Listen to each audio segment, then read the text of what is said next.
काहीच दिवसामध्ये श्री गणरायाचं आगमन होते।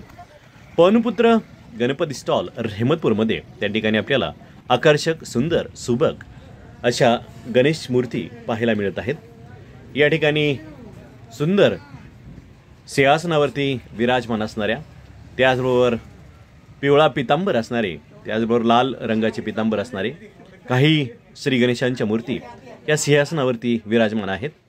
तर काही या ठिकाणी बाळूमामांच्या वेशभूषेमध्ये, तर काही या ठिकाणी संतांच्या वेशभूषेमध्ये विविध रंगांच्या, विविध आकारांच्या या ठिकाणी आपल्याला 1 फुटापासून ते 5 फुटापर्यंत श्री गणेशांच्या मूर्ती पाहायला मिळतात।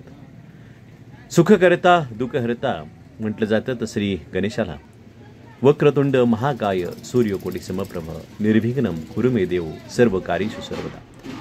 सर्व शुभ कार्याची सुरुवात ज्या श्री गणेशाला वंदन करून केली जाते, अशा श्री गणेशाचं काही दिवसामध्ये या ठिकाणी आगमन होते आणि आकर्षक, सुंदर आणि सुबक मूर्ती या ठिकाणी पाहायला मिळणार आहेत आपल्याला पवनपुत्र गणपती स्टॉल रहमतपूर। श्री गणेशाचं विसर्जन करत असताना आपण म्हणत असतो की गणपती बाप्पा मोरया, पुढच्या वर्षी लवकर या।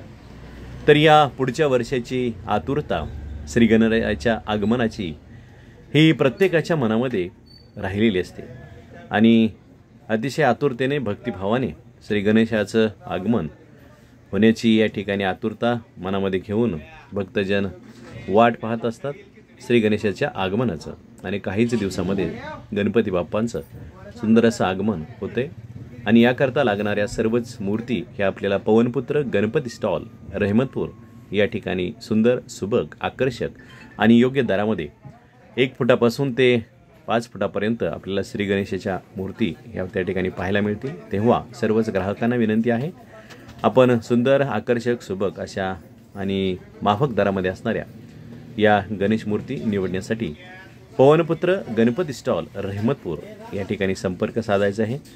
धन्यवाद। पुन्हा भेटूया आपण पुढच्या ब्लॉगमध्ये। मी गायक, निवेदक आणि सूत्रसंचालक विश्वास जाधव आपल्या सर्वांची या ठिकाणी रजा घेतो। धन्यवाद। पुन्हा भेटूयात अशाच एखाद्या नवीन जाहिरातीमध्ये।